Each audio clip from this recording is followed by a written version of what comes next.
गर्दन में जकड़न आती क्यों है, और जकड़न अगर आ भी जाए तो वो काफी समय तक भी रहती है, दर्द भी बना रहता है। यदि समय पर ध्यान ना दिया गया तो क्या ये कोई बड़ा रोग भी बन जाता है? देखिए, गर्दन में जकड़न होने का मुख्य कारण है कि आपका नजला खून की नसों के अंदर जम गया। अच्छा। और इसका इलाज पूरे संसार के अंदर मेडिकल साइंस में, आयुर्वेद, यूनानी, होम्योपैथी में बिल्कुल नहीं है। क्योंकि मेरे पास वही रोगी आएगा जो सब जगह हार जाता है। और मैं नाड़ी वैद्य हूँ, और मैं जड़ी बूटियों से इलाज करता हूँ। मुझे 10,000 जड़ी बूटियों की पहचान है जिनसे दवाइयाँ बनाता हूँ। और मेरी अपनी फार्मेसी दवाइयाँ बनाने की, दवाइयाँ रजिस्टर्ड है, पेटेंट है, इनका साइड इफेक्ट कोई नहीं है। अब जैसे किसी को नया नया गर्दन का दर्द है, गर्दन अकड़ की दाएं बाएं घूम नहीं रही, तो शुरू में तो उसका इलाज बहुत आसान है। अदरक ले लें आप 100 ग्राम, और अदरक को पानी से पहले धो लें, मिट्टी ना होनी चाहिए, और पीस के उसकी चटनी बना दो। अब उसको गाय का घी है तो सोने पे सुहागा, नहीं तो सरसों के तेल में उसको भूनें। जब उसका थोड़ा सा रंग बदल जाए तो नीचे उतार लें। जब इतना वो ठंडा हो जाए कि उल्टी उंगलियां बर्दाश्त कर सकती हैं, तो जितने हिस्से में गर्दन में जकड़ना उतने में उसका लेप कर दें, जैसे मेहंदी का करते हैं।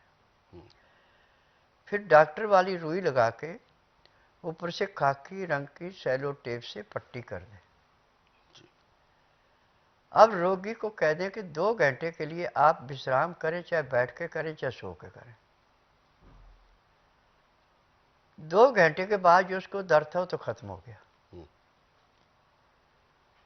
और गर्दन भी दाएं बाएं घूमना शुरू हो गई। अब ये पट्टी खोलनी आपने 8 घंटे के बाद। 8 घंटे के बाद तिलों का तेल या सरसों का तेल, उसके अंदर लहसुन, सौंठ, कड़वी कुठ, जायफल, जवित्री, लौंग, ये सारी चीज़ें कूट के दरदरी करके, जैसे 1 किलो तेल में आपने 1 किलो लहसुन जला लिया तो आपके पास 750 ग्राम तेल रहेगा।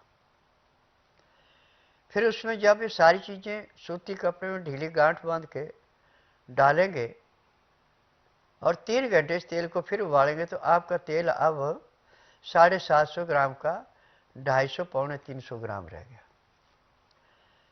अब इस तेल को छान करके लाल रंग की कांच की शीशी जो बियर की होती है उसमें डाल दें, और उसमें 5 ग्राम देसी कपूर डाल दें, और उसको धूप में रखें।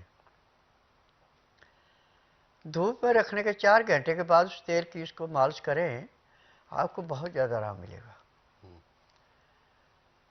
और 40 दिन तक के तेल धूप में रख के फिर उसके बाद आप अंदर भी रख सकते हैं।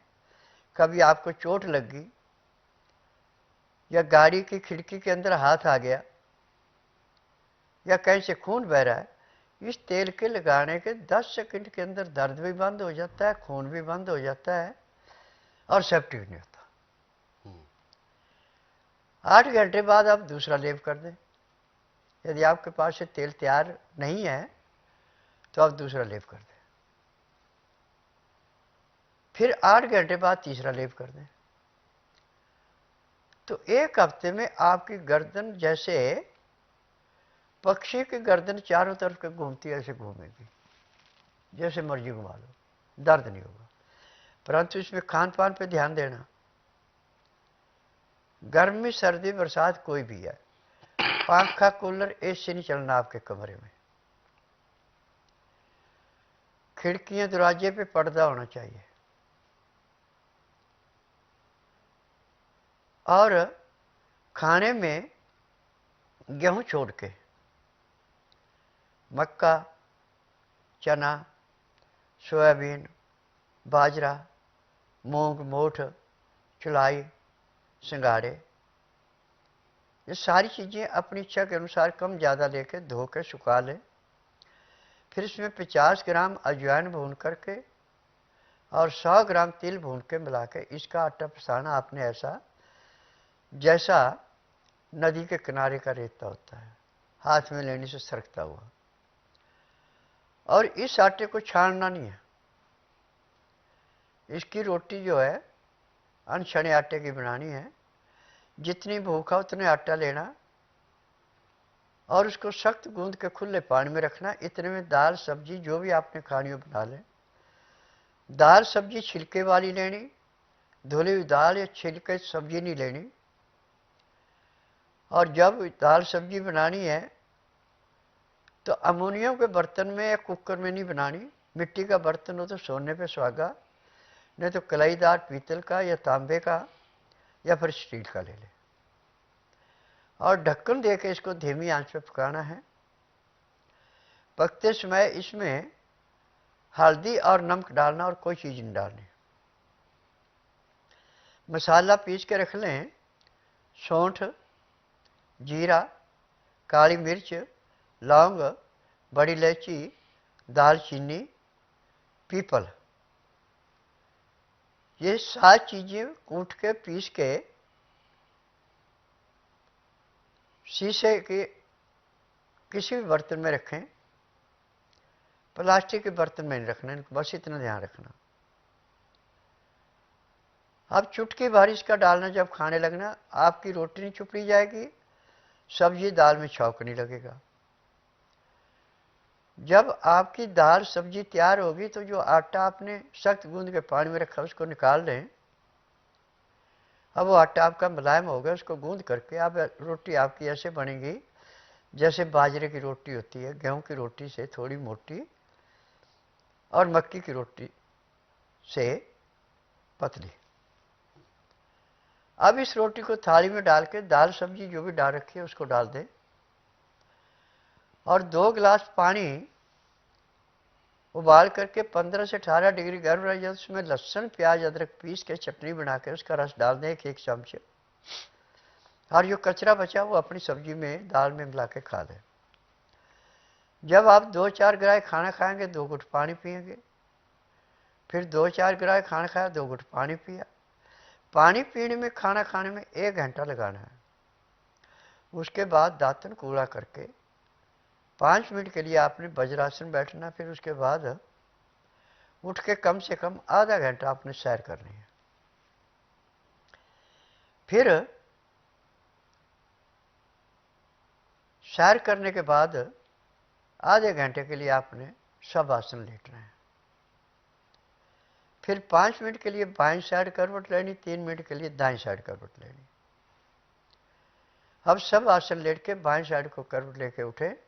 आपके शरीर में इतना हल्कापन आएगा जैसे आप 8 घंटे की निद्रा पूरी करके उठे हैं। उसके बाद जो भी आपने काम धंधा करना उसको करें। शाम का खाना दिन अस्त होने से घंटा 1.5 घंटा पहले खा लें। तरीका वही है जो सुबह का खाने का था, परंतु इसमें वज्रासन से उठ के कम से कम आपको आधा से पौना घंटा सैर करनी है। उसके बाद आपने घंटा 1.5 घंटा विश्राम करना है। उसमें चाहे परिवार से बातचीत करें, चाहे पड़ोस से करें, रिश्तेदारी में करें, चाहे धार्मिक सीरियल देखें, चाहे धार्मिक किताबें पढ़ें। ठीक 9 बजे से 10 के अंदर आपने सो जाना है रात को। सुबह 4 बजे आपके पेट में ऐसे गड़गड़ाहट होगी जैसे भारी गर्जना के साथ बादल गरज रहे, ऐसे गड़गड़ होगी। पेट से हवा भी पास होगी और अभी जल्दी चले गए उठ के तो ठीक है, कपड़े खराब हो जाएंगे।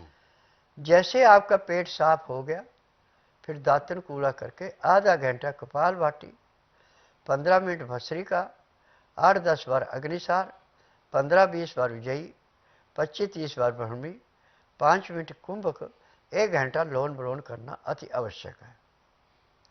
अब इसके बाद यदि आपके पास टाइम है तो मंडूकासन, पवन मुक्तासन, गौमुखासन, सब आसन, सर्वांगासन, हल आसन, शीर्ष आसन, बटरफ्लाई।